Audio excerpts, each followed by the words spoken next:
राष्ट्रवादी काँग्रेसच्या खासदार सुप्रिया सुळे बोलतात, थेट जाऊयात.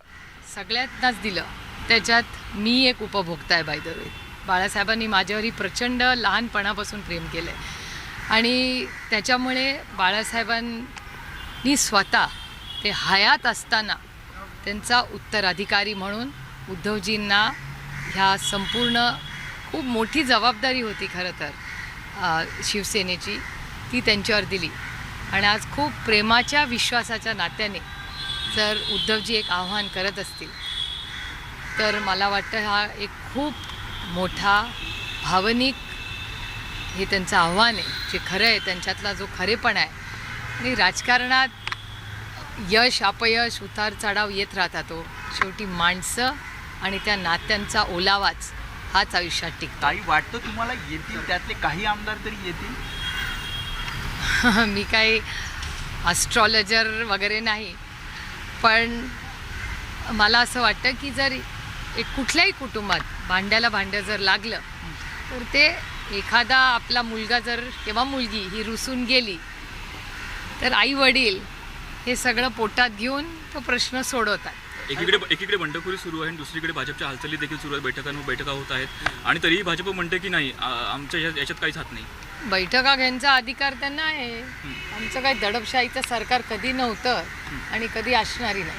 त्याच्यामुळे जर भाजपला त्यांच्या मीटिंग्स घ्यायच्या आहेत तर तो त्यांचा अधिकार आहे. पुढच्या हालचालींना वेग आला. मी काही त्यांची ट्रॅव्हल एजंट नाही आहे, त्याच्यामुळे मला नाही माहिती ते कुठे आहेत. काही आमदारांचा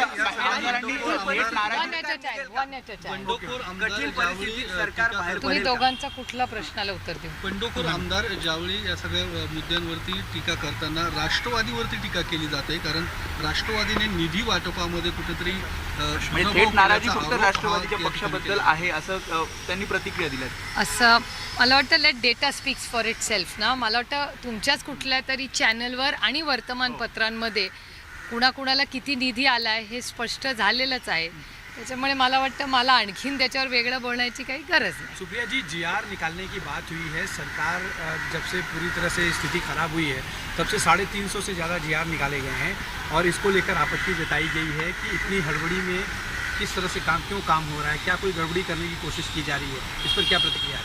देखो, जीआर जो होता है ना वो माई बाप जनता है ना उसके लिए होता है, वो किसी का पर्सनल बेनिफिट नहीं होता है. तो आपने सिराना करनी चाहिए कि इतने सारे जीआर निकले, म्हणजे आम आदमी जो शोषित है, पीड़ित है, वंचित है, कोई सीनियर सिटीजन्स है, कोई महिला है, उन सब के लिए तो सरकार होती है. सरकार का काम क्या होता है? लोगों की, जनता की सेवा करना. इसीलिए तो सरकार होती है. और सरकार इतना अच्छा अगर जीआर करके काम कर रही है तो आपने सिराना करनी चाहिए कि वाह व्हाट अ गवर्नमेंट. खात्यांमध्ये फेरबदल झाले, खात्यांमध्ये फेरबदल crisis mode while these GRs were also being passed as well, because we have seen now that the numbers are not in your favor. See, my whole point is that administration is a way of serving people. So if the GRs are going to help citizens of Maharashtra, you should encourage it. खात्यांमध्ये फेरबदल झालेला आहे. एकीकडे उद्धव ठाकरे की तरफ से I can only reply once at a time. तमाम विधायकों को बुलाने की कोशिश हो रही है. एक इमोशनल अपील उद्धव ठाकरे की तरफ से की जा रही है, जबकि शिवसेना के तमाम नेता उनके खिलाफ बात कर रहे हैं. साथ ही आदित्य ठाकरे का ये भी कहना है कि इन नेताओं को लेकर पहले ही आगाह किया गया था कि इन्हें दोबारा चुनावी मैदान में ना उतारें, फिर भी उन पर विश्वास करके उतारा गया. इस पर आपकी क्या प्रतिक्रिया? ये सब मुझे पता नहीं. मैंने सिर्फ उद्धव जी का जो भाषण, वो जो ट्वीट आया है वही मैंने देखा है. और मेरे ख्याल से ये जो शिवसेना है वो माननीय बाला साहब और माँ ने मिल के बनाई है. हर फंक्शन में जब बाला साहब रहते थे माँ उनके साथ खड़ी रहती थी. और जब मैं उद्धव जी को मिलती हूँ मुझे हमेशा माँ की याद आती है, क्योंकि उनका स्वभाव, उनका रहन सहन बहुत माँ की तरह है.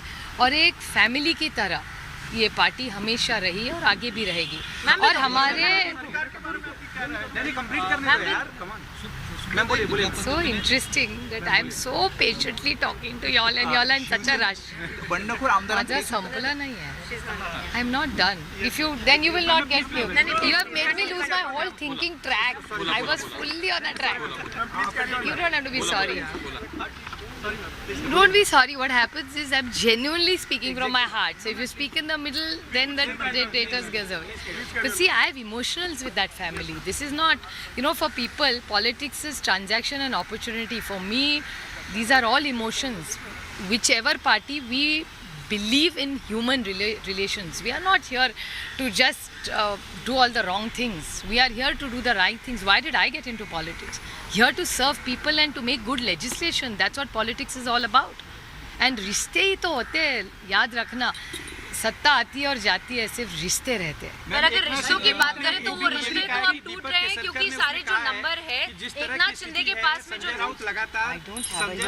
राउत लगातार विरोध कर रहे हैं और दूसरी तरफ उनका ये भी कहना है कि अगर भाजपा के साथ सरकार बनाई जाती है तो वो वापस आने के लिए तैयार हैं. मेरे ख्याल से जो भी उनका प्रपोजल हो, आज का जो अपील उद्धव जी ने किया है वो एक बड़े भाई के नाते किया है. और आप सबको याद होगा कि माँ और बाला साहब ने उनका उत्तराधिकारी, उन्होंने खुद जब वो एक्टिव थे तभी उद्धव जी को ये जिम्मेदारी बाला साहब ने दी है.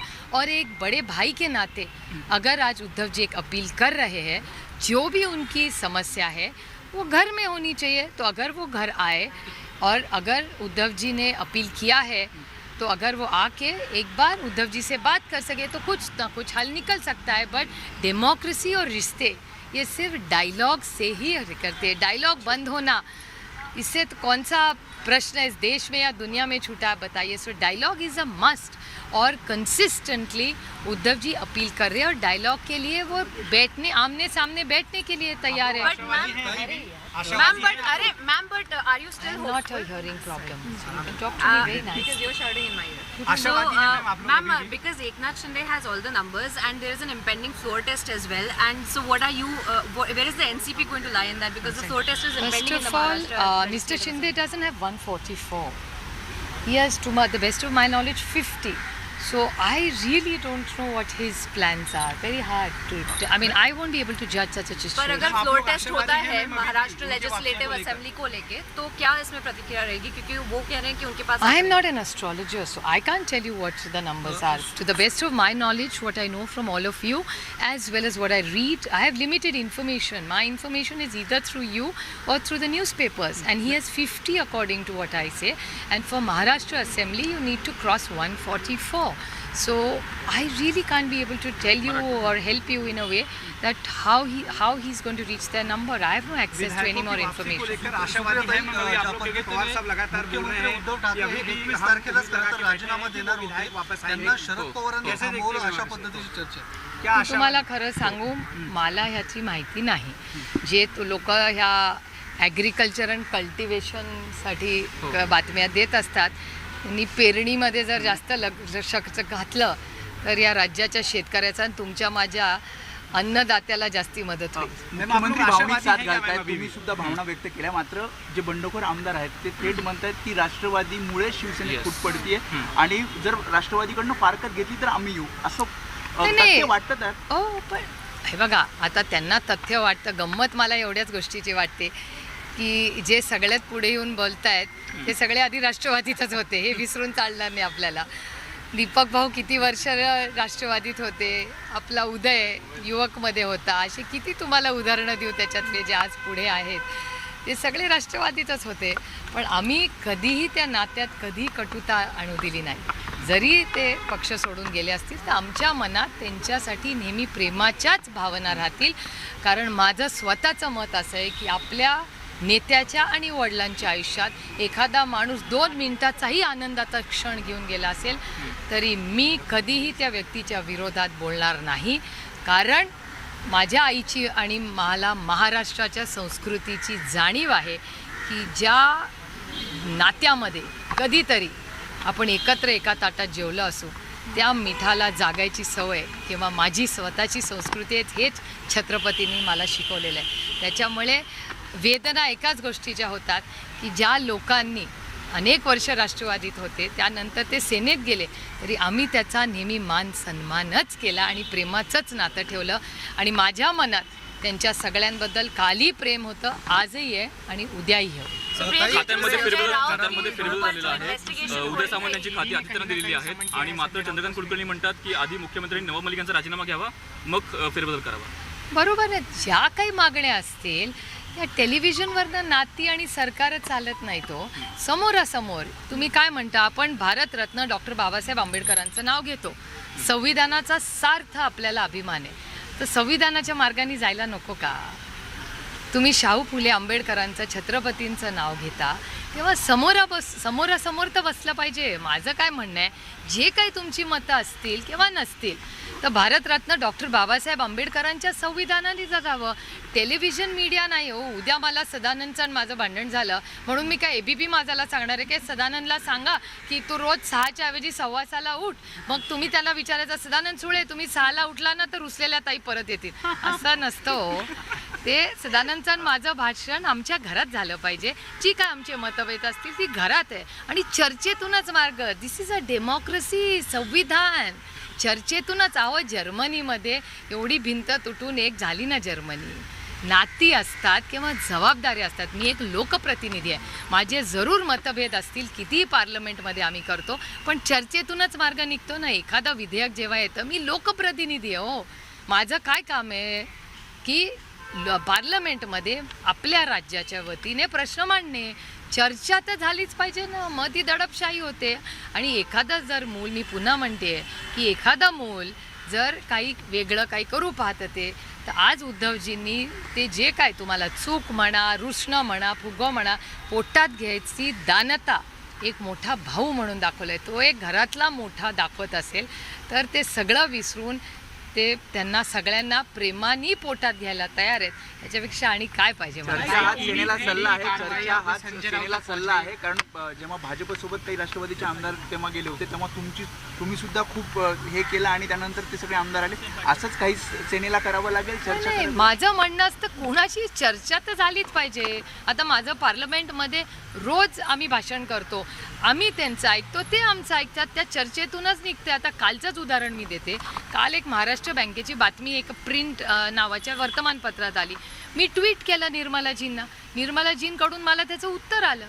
चर्चा तर झालीच पाहिजे ना. एकीकडे तुम्ही डेमोक्रेसी म्हणता, आम्ही संविधानाच्या चौकटीत राहणारे वागणारे लोक आहोत, तर जरी त्या संविधानाचा च्या बाजूनी उभं राहायचं, कारण का हा देश संविधानाने चालतो. तर संविधान काय आपल्याला अधिकार देतं?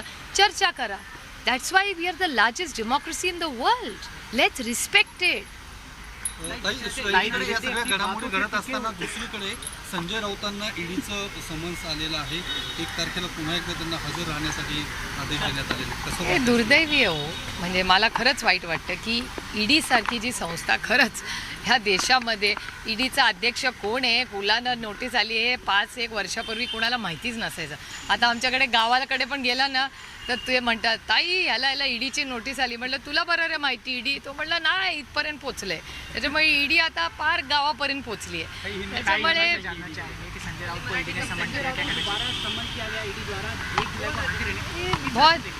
मुझे हमेशा लगता है कि ये जो इन्फोर्समेंट एजेंसीज़ है they are very serious and they should be completely independent. जिस तरह आज नोटिसेज आ रही है, जैसे खैरात बांटी जा रही है, और आप देख रहे हैं जिस तरह से जो ऑफिसेज, मतलब जो आप राज्य जो देखे, जिस राज्य में थोड़ा सा कोई विरोध करे तो उसको ईडी की नोटिस आ जाती है. ऐसा ट्रेंड और डेटा बता रहा है. So it's very very unfortunate. और एक दूसरी बात जो मैंने पहले भी कही थी, 1-2 विधायक महाराष्ट्र के भी है जो मैं पार्लियामेंट में बोली, कोई ऐसी चीज़ नहीं बोल रही हूँ जो मैंने कभी कही नहीं है. I am repeating my self. But parliament में आप ही के एक चैनल में 2 विधायक है, एक विधायक है और एक वरिष्ठ नेता है बीजेपी के. उन्होंने कहा था हमारी तो कोई चिंता नहीं है, हम लोग तो बीजेपी में नोटिस है. मैं नहीं कह रही हूँ, ये बीजेपी के विधायक और एक वरिष्ठ नेता जिनका मैंने आप ही के चैनल पे देखा था. अगर ऐसा हो तो ये देश के लिए, और फिर मैं कहूँगी ये संविधान के लिए, किसी भी देश, किसी की भी सत्ता हो, किसी के देश के लिए ये अच्छी बात नहीं है. एकनाथ शिंदे म्हणतात की दाऊद सोबत जे गेले त्यांच्यासोबत आपण सरकारमध्ये राहू नये अशी आमची इच्छा आहे. त्याबद्दल काय सांगाल? ते कुणाबद्दल बोलताय ते मला कसं माहिती असेल? मला नाही माहिती. त्यांचं एकंदर नवाब मलिक यांच्याबद्दल म्हणणं आहे. असं म्हणलेत का ते? हो. नाव घेतलंय त्यांनी? नाव घेतलंय का? दाऊदची नाव घेतलंय का? हां, मग हाऊ कॅन यू हायपोथेटिकली, आता तुम्ही मला सांगितलं ही बिल्डिंग आहे ना, ह्याचं नाव मंत्रालय, असा कसा विचार करू? इट इज वेग ना, इट्स टू वेगवर कसं मी उत्तर देणार? बॉस, मैं उनकी पीए नहीं हूँ ना ऑपरेटर हूँ, तो मुझे कैसे हो रहा है कौन सा घुमा रहे हैं वो नंबर?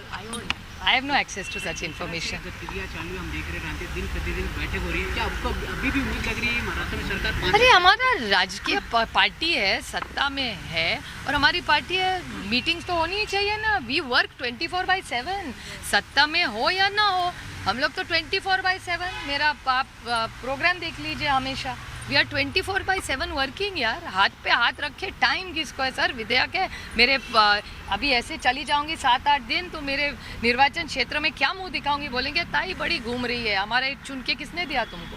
वो मैं नहीं कर सकती, माई कॉन्शियस डजंट अलाउ। मेरा ट्रैक रिकॉर्ड देखो। मैं सुप्रिया जी, क्या अभी भी आशावादी हैं आप लोग कि विधायक लौट कर आएंगे, सरकार देखो, स्थिर रहेगी? दुनिया किस पे कायम है? हाँ, उम्मीद पे कायम है, तो उसी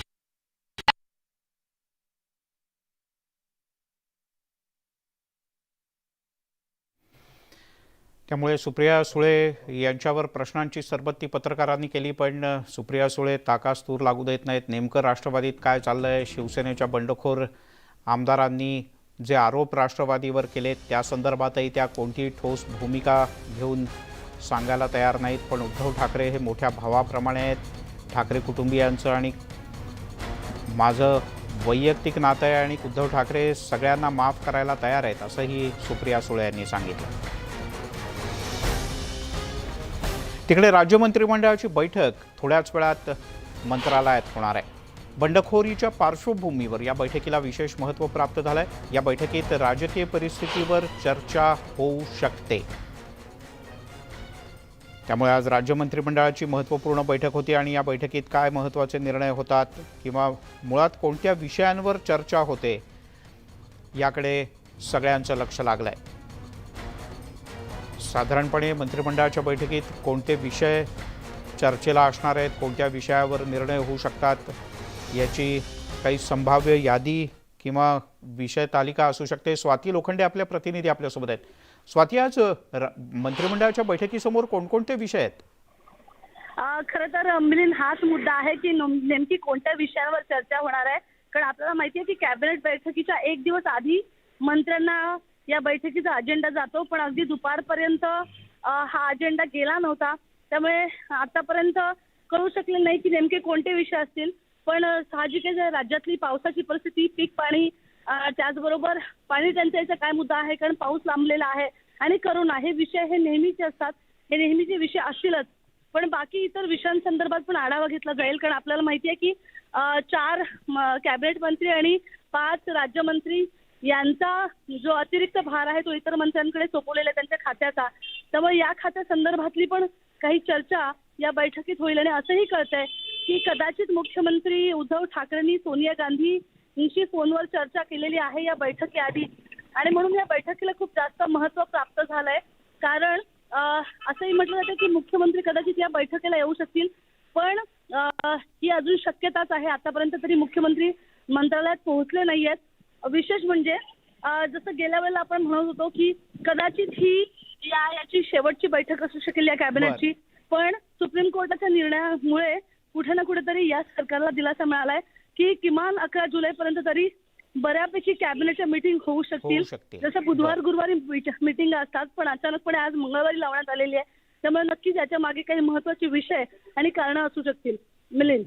बर स्वाती, मुख्यमंत्री प्रत्यक्ष याच्यात सहभागी होणार आहेत? कारण सगळे मंत्री सुद्धा मुंबईत नाहीयेत, खांदेपालट केलेले. आपण जर बघितलं की गेल्या वेळेला त्यांना करोना झाला असं कळलं होतं, त्याच्यामुळे ते कॅबिनेटमध्ये उपस्थित होऊ शकले नाही. पण त्यांची अँटीजेन टेस्ट ही पॉझिटिव्ह आली होती. मात्र RT-PCR संदर्भात योग्य माहिती मिळू शकली नाही त्यावेळेला. पण आता मात्र मुख्यमंत्री कदाचित येऊ शकतील असं म्हटलं जात आहे. आणि जसं तुम्ही उल्लेख केला की खांदेपालट झालेले मंत्री, मग आता विश्वजित कदम आहेत, बंटी पाटील आहेत, यांच्याकडे सतेज पाटील यांच्याकडे ही खाती दिली आहेत. त्यामुळे ज्यांच्याकडे अतिरिक्त भार दिलेला आहे ते मंत्री मुंबईत आहेत आणि ते या बैठकीला उपस्थित राहू शकतील ठीक आहे, असं दिसतंय. बरं स्वाती, तूर्तास धन्यवाद या माहितीबद्दल. आम्ही वेळोवेळी तुझ्याकडनं अपडेट्स घेत राहू. तिकडे शिवसेनेचे सांगोल्याचे आमदार शहाजीबापू पाटील यांच्या वाक्याची भुरळ सगळ्या महाराष्ट्राला पडली. अशात महाराष्ट्रापासून दूर असलेले तरीही मनानं महाराष्ट्रात असलेले एकनाथ शिंदे यांना आणि त्यांच्यासोबतच्या सर्व आमदारांना या वाक्याची भुरळ पडली नसती तरच नवल. सगळे आमदार हॉटेलच्या लॉबीमध्ये आले असता त्यांनी शहाजी बापूंचं मनापासून कौतुक केलं. यावेळेला शिंदे यांनी बापूंना त्यांचं ते वाक्य सुपरहिट असलेलं वाक्य पुन्हा एकदा म्हणून दाखवण्याची विनंती केली. पाहूयात नेमकं काय झालं ते.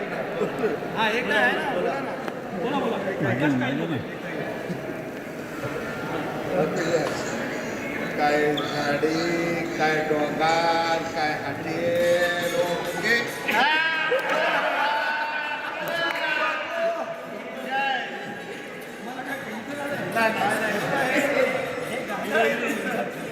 तुमच्यावर गाणं बोलले बघा, एकच गाणं नाही त्याच्यावर, म्हणजे एकच गाणं नाही त्याच्यावर, असे किती गाणे तयार झाले.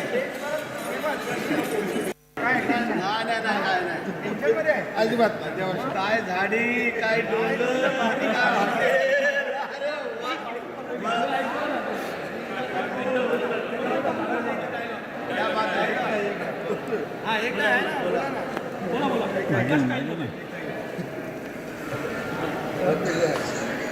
काय झाडी, काय डोंगर, काय हॉटेल, ओके.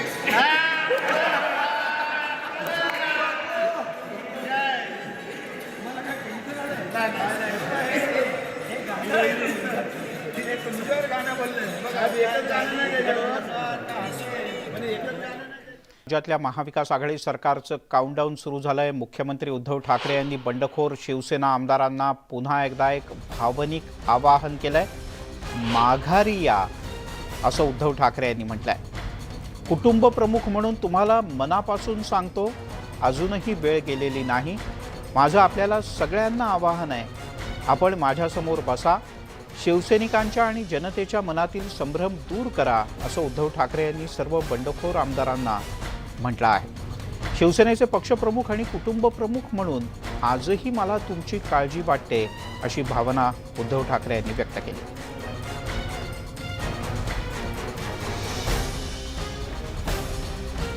मुख्यमंत्र्यांनी या आमदारांना काय आवाहन केलंय आपण पाहूयात.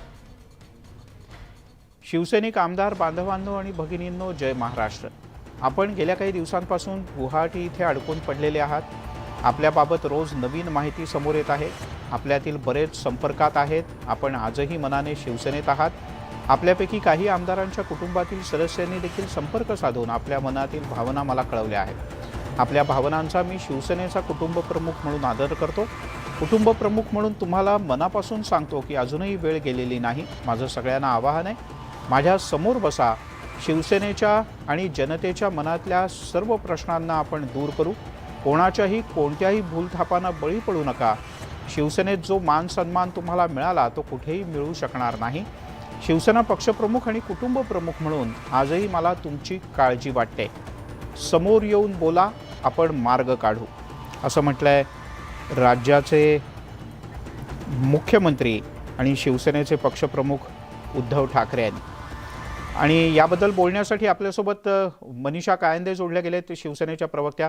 मनीषाताई, अजूनही तुम्हाला असं वाटतं की हे आमदार माघारी येतील, म्हणजे नुसते माघारी येतील नाही तर शिवसेनेत येतील?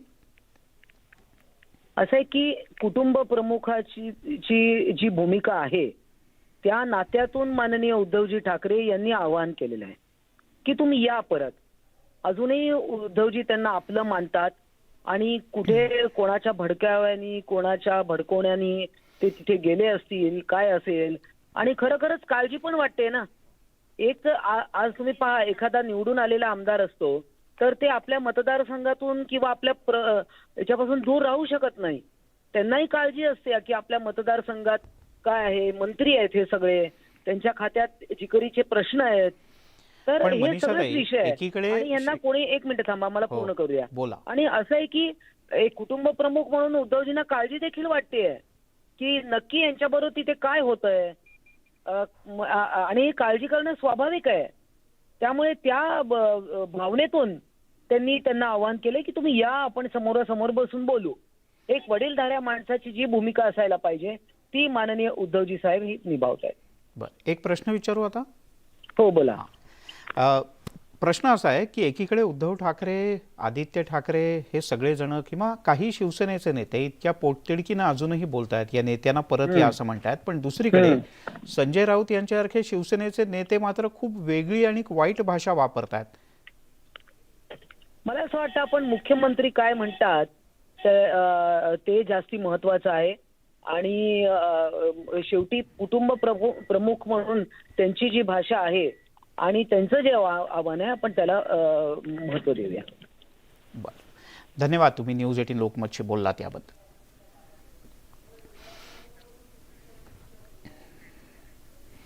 एकनाथ शिंदे गटातील आमदारांनी बैठकीत केलेले प्रश्न उपस्थित करत उद्धव ठाकरे यांनी पुन्हा एकदा केलेल्या परतीच्या आवाहनाला एकनाथ शिंदे गटातल्या आमदारांनी काही प्रश्न विचारून उत्तर दिलंय. मुख्यमंत्री आणि शिवसेनेचे पक्षप्रमुख उद्धव ठाकरे यांनी काही भावनिक आवाहन केलं सगळ्यांना. सर्व आमदार जे आता गुवाहाटीला आहेत त्यांना आपण या भावनिक आवाहनाच्या नंतर गुवाहाटीमध्ये असलेल्या शिंदे गटाच्या काही आमदारांनी काही प्रतिप्रश्न केलेत. 2019मध्ये आघाडी सरकार स्थापनेच्या वेळेला सर्व जबाबदारी एकनाथ शिंदे यांच्याकडे होती. ती जबाबदारी उद्धव ठाकरे यांनीच दिली होती ना. तेव्हा एकनाथ शिंदे म्हणत होते त्या सर्व गोष्टी मान्य होत, कारण तुमचं सरकार स्थापन होणार होतं. आघाडी स्थापन करताना राजकारण काय नेमकं राजकारण झालं, त्यावेळेस शिवसेनेच्या आमदारांना कोणत्या पंचतारांकित हॉटेलमध्ये ठेवण्यात आलं होतं. St Regis, Grand Hyatt, Taj hotel, Sofitel, Trident, Lemon Tree, त्या हॉटेलच्या 5-6 कोट्यावधी रुपयांचा खर्च कोणी केला होता, की या आमदारांनी कोणत्या शिवसैनिकांनी त्यांना संरक्षण दिलं होतं, तेव्हा कोणी आदेश दिले होते, त्यावेळेस शिवसेनेची सत्ता स्थापन होत होती म्हणून सगळं चालत होतं. आता देखील म्हणजे शिंदे गटातील शिवसैनिक आमदार एकच मागणी करतायत, महाविकास आघाडीतून बाहेर पडण्याची. मग अडचण काय, असा प्रश्नसुद्धा या शिंदे गटातल्या आमदारांनी उद्धव ठाकरे यांना केला आहे. अजित मांढरे आपले प्रतिनिधी आपल्यासोबत आहेत. अजित, एक प्रश्नांची सरबत्ती पुन्हा एकदा उद्धव ठाकरे यांच्यावर केली या सर्व आमदारांनी. नक्कीच मिलिंदजी, आपण जर पाहिलं तर ज्या पद्धतीनं उद्धव ठाकरे यांनी पुन्हा जे आवाहन केलेलं आहे की सगळे आमदार आहेत त्यांच्याशी पुन्हा बोलायला तयार आहे, आपण बोलणी करूया, समोर या आणि त्या हिशोबाने सर्व चर्चा होईल. ते आव्हान जे मुख्यमंत्र्यांतर्फे करण्यात आलेलं आहे, या आव्हानाला सर्व आमदारांनी प्रश्नांतूनच प्रश्न विचारून उत्तर दिलेली आहेत. तर आमदारांचं म्हणणं आहे की ज्या पद्धतीनं 2019ला आघाडी सरकारची स्थापना होणार होती, या स्थापनेच्या वेळेस नेमकी कोणी मदत केली होती, त्यावेळेस एकनाथ शिंदे यांच्याकडे सर्व जबाबदारी का देण्यात आली होती, त्यावेळेस ज्या 10 हॉटेलमध्ये आमदारांना ठेवलं होतं त्या हॉटेलचा खर्च कोणी केला होता, आणि या हॉटेलमध्ये जी बिलं भरली गेली होती, तर तिथे जे शिवसैनिक उपस्थित होते, ज्या शिवसैनिकांनी या आमदारांना संरक्षण दिलं होतं, ते शिवसैनिक कोणाचे होते, त्यावेळेस तुम्हाला आडीनडीला सरकार स्थापनेमध्ये काय अडचणी आल्या, तर तात्काळ तुम्ही एकनाथ शिंदेकडे धावत जात होता. त्या सगळ्या गोष्टी ज्या आहेत या गोष्टींचा तुम्हाला विसर पडलाय का? तुम्ही म्हणताय पुन्हा चर्चा करायची, तुम्ही म्हणताय की या सगळ्या गोष्टी ज्या आहेत आमच्या अडचणी ज्या आम्ही तुम्हाला सांगितलं नाही. तर असे जे अनेक मुद्दे आहेत, हे मुद्दे जे आहेत मिलिंदजी, या प्रश्नातून त्यांनी सगळं आमदारांनी उपस्थित केले होते. आणि या बैठकीमध्ये खरं तरी बैठक नव्हती, जी आपल्याला माहिती मिळाली त्यानुसार ही शिंदे गटाची बैठक नव्हती, पण वारंवार शिवसेनेचे सर्व जे काही नेते आहेत ते वारंवार हा मुद्दा उपस्थित करतायत की आता गुवाहाटीला किंवा सुरतला हे सगळे आमदार जे आहेत त्यांचा खर्च जो झालेला आहे किंवा जो खर्च करण्यात येतोय तो कोणी केला, त्याच्या मागे कोण आहे, हे वारंवार प्रश्न केले जात आहेत. आणि त्यात परत मुख्यमंत्र्यांनी जे आवाहन केलेल्या 2 गोष्टी होत्या, त्यामुळे आमदारांचा एक गट जो आहे, काही 10-12 आमदार होते, ते चर्चा करत होते. ते चर्चा करता करता त्यांनी थेट जे एकनाथ शिंदे आहेत यांच्याकडे गेले आणि त्यांनी स्पष्ट केलं की हा सगळा मुद्दा जो आहे मग त्याला आपण उत्तर का दिलं नाही पाहिजे. म्हणजे अजित, थोडक्यात असं दिसतंय की थेट पक्षप्रमुखांच्या इतक्या भावनिक आवाहनाला सुद्धा ज्या अर्थी आमदार प्रश्नांनीच उत्तर देत आहेत, त्या अर्थी अजून 1-2 दिवस तरी हा प्रश्नोत्तरांचा सिलसिला सुरू राहील पक्षप्रमुख आणि आमदारांमधला. नक्कीच खरं तर ज्या पद्धतीनं वक्तव्य केले जातात विशेष करून शिवसेनेकडून आणि त्यानंतर वाटलं नव्हतं पण शिंदे गटातील आमदार जे आहेत जी उत्तरं देत आहेत व्हिडिओ पाठवत आहेत त्यांच्या उत्तरांची या सर्वातून हे आणखीन चालवलं असं दिसतंय मिलिंदजी. या सर्व प्रश्नांमध्ये त्यांनी सर्वात महत्त्वाचा प्रश्न उपस्थित केला म्हणजे संजय राऊत त्यावेळी नेमके कुठे होते ज्यावेळी आघाडी सरकार स्थापन होणार होती महाविकास आघाडी सरकार स्थापन होणार होतं त्यावेळी संजय राऊत कुठे होते त्यांनी त्यांच्या खिशामध्ये कधी हात घातला होता का संजय राऊत एकदा तरी रात्री जागले होते का किंवा जागण्याचं त्यांनी कष्ट तरी घेतलं होतं का आडीनडीला ते संजय राऊत जे आहेत एकनाथ शिंदे यांना फोन का करायचे त्यांची भेट का घ्यायचे त्यावेळी जे आदेश दिले होते ते आदेश कोणी दिले होते उद्धव ठाकरे यांनी दिले होते ना मग त्या आदेशावेळी एकनाथ शिंदे तुम्हाला चालत होते व वारंवार वर्षभर जे आहेत एकनाथ शिंदे या सगळ्या मुद्द्यांवरून तुम्हाला स्पष्ट करतायत. म्हणजे थोडक्यात भावनिक आव्हानाला कदाचित रोखठोक प्रश्न अशा प्रकारे हा प्रश्नोत्तरांचा सिलसिला सुरू आहे असं दिसतंय. अजित तुर्तास धन्यवाद या माहितीबद्दल. तुझ्याकडनं आणखीन माहिती वेळोवेळी घेत राहू. दरम्यान एक मोठी बातमी हाती येते ती म्हणजे राज्य मंत्रिमंडळाची जी बैठक थोड्याच वेळात होते त्यामध्ये काही मोठ्या निर्णयाची शक्यता वर्तवली जाते आणि स्वतः उद्धव ठाकरे हा मोठा निर्णय घेण्याची किंवा जाहीर करण्याची शक्यता आहे. या बैठकीच्या पूर्वी उद्धव ठाकरे यांची सोनिया गांधी राहुल गांधी आणि शरद पवार या तिघांशी फोनवरून बातचीत झाल्याची माहिती मिळते. ही या क्षणाची सगळ्यात मोठी आणि महत्त्वाची बातमी ती म्हणजे उद्धव ठाकरे यांनी काँग्रेसच्या सर्वेसर्वा सोनिया गांधी काँग्रेसचे ज्येष्ठ नेते राहुल गांधी आणि राज्यातल्या महाविकास आघाडी सरकारचे कर्ते आणि राष्ट्रवादी काँग्रेसचे अध्यक्ष शरद पवार यांच्याशी फोनवरून बातचीत केल्याचं कळतं. या तीनही प्रमुख आघाडीतल्या नेत्यांना उद्धव ठाकरे यांनी काही वेळापूर्वी फोन केल्याचं कळतं. या तिघांशी स्वतंत्रपणे सविस्तर बातचीत केल्याची माहिती न्यूज 18 लोकमतला सूत्रांनी दिली आहे. या क्षणाची सगळ्यात मोठी आणि महत्त्वाची बातमी काही मोठा निर्णय आजच्या कॅबिनेटमध्ये जी साधारण आतापासून बरोबर 25 मिनिटांनी होणार आहे त्या कॅबिनेटमध्ये काही मोठा आणि महत्त्वपूर्ण निर्णय मुख्यमंत्री जाहीर करू शकतात. या कॅबिनेट बैठकीच्या पूर्वी म्हणजे आत्ता उदय जाधव आपले प्रतिनिधी आपल्यासोबत आहेत. उदय, मुख्यमंत्र्यांनी सोनिया गांधी राहुल गांधी आणि शरद पवार यांना फोन केल्याचं कळतं. असे फोन झालेत का? काय काय बातचीत झाली? सूत्रांचं काय म्हणणं आहे? मिलिंदजी, थोड्याच वेळानंतर मंत्रालयामध्ये राज्य मंत्रिमंडळाची बैठक सुरू होणार आहे आणि या बैठकीपूर्वी मुख्यमंत्री उद्धव ठाकरे यांनी राष्ट्रवादी काँग्रेसचे अध्यक्ष शरद पवार तसंच काँग्रेसचे ज्येष्ठ यांना फोन केल्याची माहिती मिळते आहे. या फोन केल्यामुळे साहजिकच सगळ्यांचं लक्ष जे लागलेलं आहे ते राज्य मंत्रिमंडळाच्या बैठकीत केलेलं आहे की ही राज्य मंत्रिमंडळ बैठक शेवटची तर नाही ना. त्या दृष्टीने आता सर्व राजकीय वर्तुळामध्ये चर्चा सुरू झालेली आहे. सर्व मंत्रीगण जे ते मंत्रालयामध्ये येऊ लागलेले आहेत. मात्र मुख्यमंत्री उद्धव ठाकरे हे ऑनलाईन म्हणजे व्हिडिओ कॉन्फरन्सिंगद्वारे या राज्य मंत्रिमंडळ बैठकीला उपस्थित राहण्याची शक्यता जी आहे ती वर्तवली जात आहे. या बैठकीमध्ये काही मोठे निर्णय घेण्याची शक्यता आहे. आतापर्यंत म्हणजे शिवसेना नेते एकनाथ शिंदे यांनी जे बंड केले तेव्हापासून ते आतापर्यंत किंवा त्याच्यापूर्वी काही महत्त्वाचे निर्णय त्यांच्या विभागातल्या मंत्रालयांनी घेतले का? कारण शिवसेनेचे जे 49 आमदार तिकडे सध्या एकनाथ शिंदे यांच्या गटामध्ये त्यापैकी जवळपास 9 मंत्री आहेत. काही कॅबिनेट मंत्री काही राज्यमंत्री स्वतः एकनाथ शिंदे देखील MSRDC आणि नगर विकास मंत्री आहेत. मोठे मंत्रालय त्यांच्याकडे. त्यांच्या मंत्रालयाच्या अंतर्गत काही महत्त्वाचे निर्णय घेतलेले आहेत का?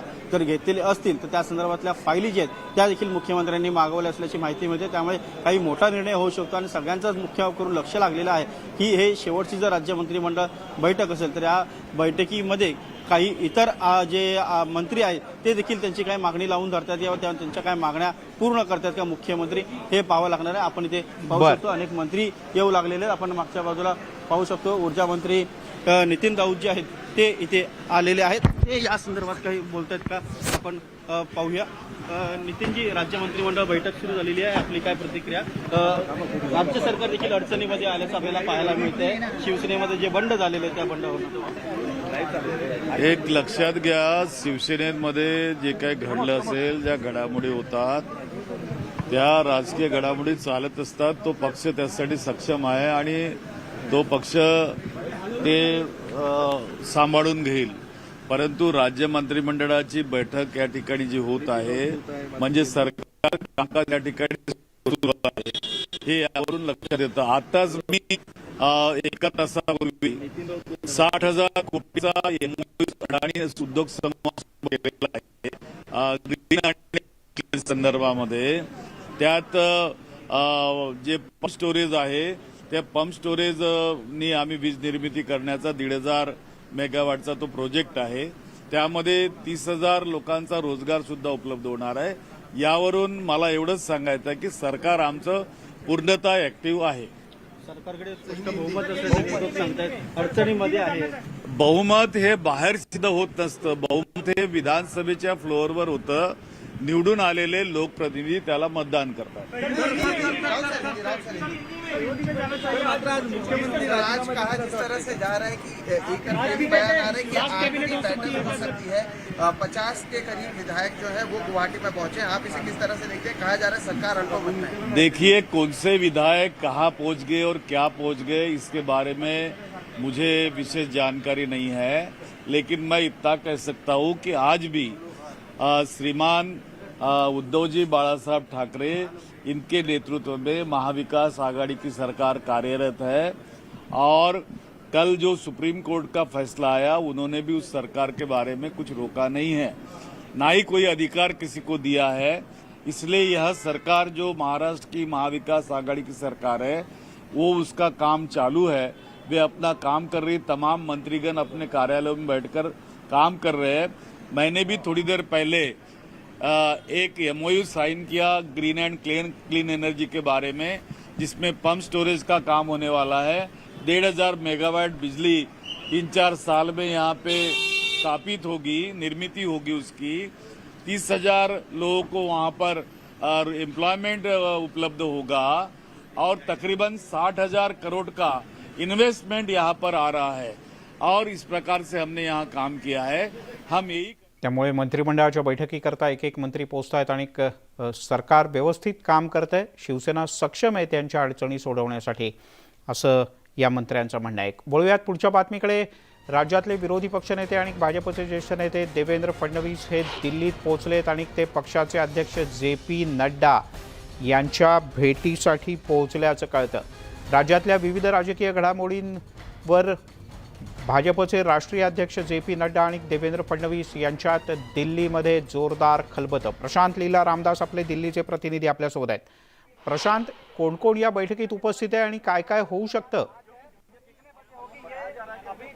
मिलिंद, अत्यंत महत्त्वाचं म्हणजे राज्याचे विरोधी पक्ष नेते देवेंद्र फडणवीस दिल्लीत पोहोचले. साधारणतः दुपारी 2 वाजता दरम्यान ते दिल्लीत पोहोचले. त्यानंतर ते अमित शहांच्या निवासस्थानी गेल्याची सूत्रांची माहिती आणि त्यानंतर ते आता JP नड्डा हे जे समोर निवासस्थान दिसतं हे भारतीय जनता पक्षाचे अध्यक्ष JP नड्डा यांचं आहे आणि याच निवासस्थानात ते काही क्षणापूर्वी पोहोचलेले आहे. त्यांच्या गाडीला काळ्या खाचा लागलेल्या आहे.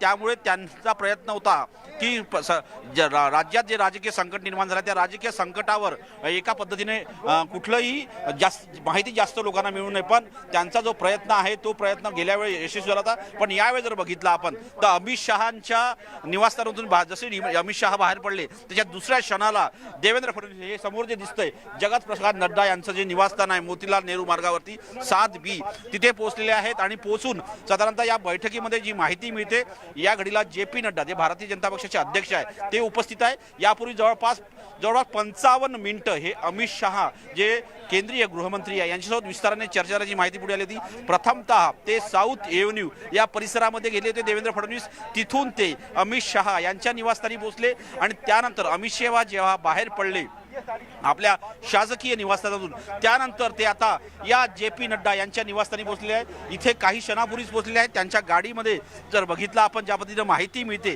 या गाडीमध्ये खुद्द देवेंद्र फडणवीस हे पहिल्या सीटवर बसलेले होते आणि त्यांच्यासोबत त्यांचे इतर सहकारी होते.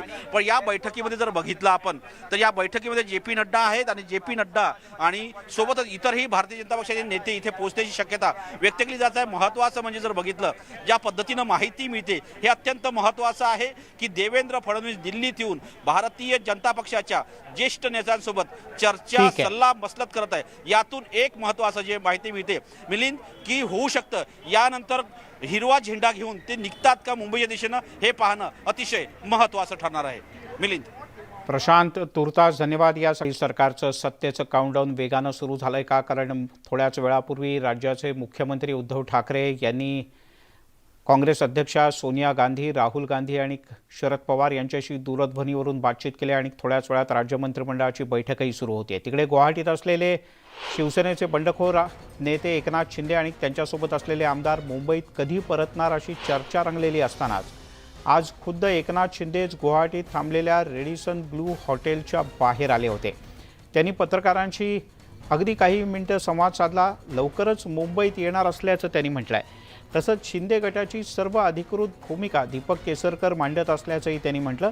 आमच्यासोबत असलेल्या सर्व 50 आमदार हे त्यांच्या मर्जीनं आल्याचंही त्यांनी पुन्हा एकदा नमूद केलं. बाहेरून काही जण खोट्या बातम्या पसरवत असल्याचा आरोपही एकनाथ शिंदे यांनी केला. माहिती केसरकर हे आमच्या शिवसेनेचे प्रवक्ते आहेत. ते तुम्हाला वेळोवेळी माहिती देतील आणि सगळ्या गोष्टी ज्या आहेत, प्रत्येक जो आमचा स्टँड आहे, आमची जी स्टेप आहे त्याची माहिती प्रवक्त्यांच्या माध्यमातून आपल्याला मिळेल. आपण निश्चिंत राहा, आपण काळजी करू नका. इकडे सगळे लोक जे आहेत हे सगळे लोक अगदी आनंदात आहेत. जी माहिती बाहेरून येते ती आमच्याबरोबर एवढे संपर्कात आहेत, तेवढे संपर्कात आहेत. कृपया त्यांनी नावं सांगावी आणि मग त्याचं स्पष्टता या ठिकाणी येईल. त्याच्यामध्ये खोटी माहिती दिशाभूल करण्याचं काम समोर जे लोक आहेत ते करतायत. त्यामुळे त्याच्यावर कुणी विश्वास ठेवण्याची आवश्यकता नाही.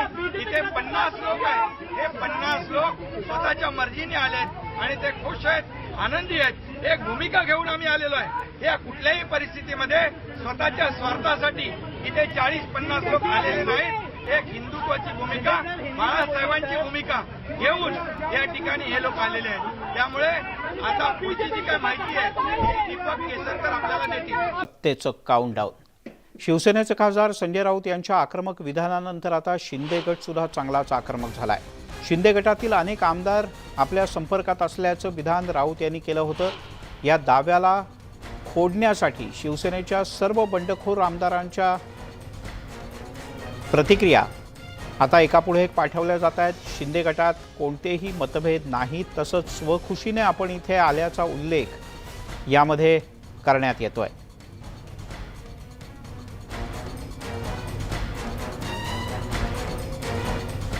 त्यामुळे संजय राऊत यांनी केलेल्या कोणाच्याही गैरसमजाला आपण बळी पडू नका. मी शिवसेनेतच आहे. वंदनीय बाळासाहेबांची, उद्धव साहेबांची शिवसेना ही टिकली पाहिजे, यासाठी आम्ही सगळ्यांनी घेतलेला निर्णय आहे. आणि म्हणून याचं एकच उदाहरण मी आपल्याला देतो की जी 15-20 दिवसापूर्वी राज्यसभेची निवडणूक झाली आणि त्याच्यामध्ये छत्रपती संभाजीराजांना पुरस्कृत म्हणून आपण तिकीट देणार होतो. त्याच्यानंतर आपण सर्वसामान्य शिवसैनिकाला ते तिकीट दिलं, परंतु त्या शिवसैनिकाला राज्यसभेमध्ये कसं जाता येणार नाही याचा परफेक्ट बंदोबस्त हा घटक पक्षांनी केला. आणि अशाच पद्धतीने शिवसेना संपवण्याचा प्रयत्न हे घटक पक्ष करतायत. आणि म्हणून या घटक पक्षाच्या वाईट नजरेच्या विळख्यातनं शिवसेनेला बाहेर काढण्यासाठी एकनाथजींनी जी मोहीम आखलेली आहे, या मोहिमेमध्ये मी सामील झालेलो आहे. आणि म्हणून कुणीही गैरसमज करून घेऊ नये, मतदारसंघातल्या जनतेनं गैरसमज करून घेऊ नये. हिंदुत्वाचे विचार जर आपल्याला पुढे न्यायचे असेल तर आपल्याला आदरणीय बाळासाहेब ठाकरे साहेबांचे विचार जर आपल्याला पुढे न्यायचे असेल तर शिंदे साहेबांवर थांबावं लागेल. त्यामुळे गुवाहाटीला नांदगाव विधानसभा मतदारसंघाचा विकास करण्यासाठी आलेलो आहोत आणि आमच्यावर कोणाचाही प्रेशर नाही, कोणाचाही दबाव नाही. आम्ही इथे सर्व हसत खेळत राहत आहोत आणि कोणाच्याही नेत्याच्या, कुठल्याही नेत्याच्या, शिवसेनाच नव्हे तर इतर कुठल्याही पक्षाच्या नेत्याच्या आम्ही संपर्कात नाही.